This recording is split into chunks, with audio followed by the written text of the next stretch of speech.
देश की राजधानी दिल्ली के दंगों का अपना इतिहास रहा है। वर्ष 1984 और वर्ष 2020 के दंगे तो सभी को याद हैं, लेकिन कुछ दंगे ऐसे भी हैं जो समय के गर्त में चले गए और उन दंगों के दौरान निरीह हिंदुओं पर हुए अत्याचार लोगों को सुनने को नहीं मिले। ऐसे दंगों को सरकारी फाइलों में मजहबी हिंसा के एक कॉलम के नीचे लिखकर रख दिया गया और हिंदुओं को नए घावों के लिए छोड़ दिया गया। आज हम बात करने जा रहे हैं जुलाई 1924 में बकरीद पर हिंदुओं के खिलाफ किए गए दंगों की। नमस्कार, मैं हिमांशी, स्वागत है आपका द पैम्फलेट में। बात साल 1924 की है। खिलाफत आंदोलन हाल ही में खत्म हुआ था। जिस तुर्की के सुल्तान को बचाने के लिए भारत के मुस्लिम आंदोलन कर रहे थे, वो हटाया जा चुका था। हर महीने 2 महीने देश के किसी न किसी शहर में दंगे होने लगे थे। मोपला में हिंदुओं का नरसंहार भी हो चुका था। अब बारी राजधानी दिल्ली की थी।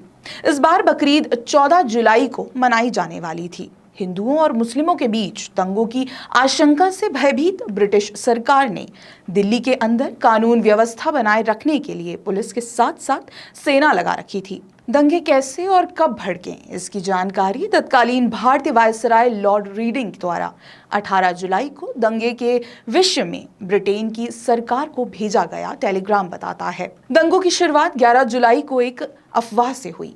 वायसराय की रिपोर्ट कहती है कि बकरीद से 3 दिन पहले कुछ मुस्लिम और हिंदू युवाओं में आपस में बहस हुई, जिसे शांत करा दिया गया। लेकिन बाद में मुस्लिमों ने युवक की मृत्यु की अफवाह के आधार पर इकट्ठा होकर हिंदुओं पर हमला कर दिया, जबकि हिंदू इस दौरान शांत रहे। सरकारी आंकड़े के मुताबिक मुस्लिमों के इस हमले में 3 हिंदू मारे गए और 45 गंभीर रूप से घायल हुए।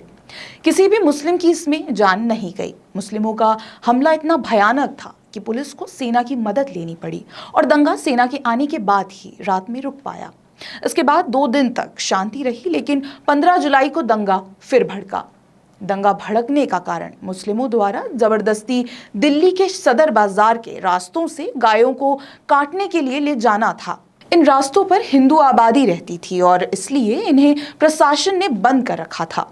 मुस्लिमों द्वारा इस आदेश की अवहेलना की गई और विरोध करने पर फिर से हिंदुओं की लाशें बिछा दी गई। इस मामले को लेकर एक रिपोर्ट कहती है कि कसाई जानबूझकर इस रास्ते पर निकले और इसका विरोध होने पर 8 हिंदुओं को मौत के घाट उतार दिया गया। इस दिन हुए दंगे में एक मुस्लिम की भी मृत्यु की बात कही गई। 44 हिंदू गंभीर रूप से घायल भी हुए। ये सभी आंकड़े ब्रिटिश सरकार के हैं और निजी तौर पर इलाज के लिए ले जाए गए लोगों की संख्या अज्ञात है। दंगों को रोकने के लिए फिर से सेना और पुलिस को जुटना पड़ा। पुलिस ने हिंसक भीड़ पर फायरिंग की, जिसमें 2 व्यक्तियों की मौत हुई। जब मामला शांत हुआ तो मुस्लिमों की दुकानें फिर से खुल गई, लेकिन डरे हुए हिंदू अगले कई हफ्तों तक दुकानें नहीं खोल सके। इस दंगे के बाद कई हफ्तों तक पुलिस और सेना दिल्ली में लगी रही ताकि हिंदुओं को फिर से निशाना ना बनाया जाए। अब 28 जुलाई 1924 को ब्रिटेन की संसद में एक बार फिर दिल्ली दंगों का जिक्र हुआ। ब्रिटेन सरकार की तरफ से दी गई जानकारी में बताया गया कि इन दंगों में 16 हिंदुओं की हत्या की गई है, जबकि 1 मुस्लिम युवक की मृत्यु हुई है। 96 हिंदू और 4 पुलिस वाले भी इस बकरीद के दंगों में घायल हुए हैं। इन दंगों के पीछे खिलाफत आंदोलन का बड़ा हाथ बताया जाता है। कहा जाता है कि जब तुर्की के खलीफा का शासन खत्म हो गया तो स्थानीय मौलानाओं ने अपने आप को इस्लाम का रक्षक मान लिया, अपने हिसाब से तकरीरें करने लगे। दिल्ली के इन दंगों के मात्र 2 महीने बाद सितंबर 1924 में तत्कालीन नॉर्थ वेस्ट फ्रंटियर प्रोविंस के कोहाट शहर में अल्पसंख्यक हिंदुओं के खिलाफ मजहबी हिंसा हुई, जिसमें हिंदुओं को अपना सब कुछ छोड़कर भागना पड़ा। इन कोहाट के दंगों में 12 हिंदुओं की मृत्यु हुई और 13 लापता हो गए। हिंदुओं के नुकसान का कुल आंकड़ा 155 रहा। बाद में हिंदुओं को ही इन दंगों का जिम्मेदार ठहरा दिया गया। कैसा लगा आपको हमारा ये वीडियो? कमेंट बॉक्स पर लिखकर अवश्य बताएं। तब तक के लिए देखते रहिए द पैम्फलेट। धन्यवाद।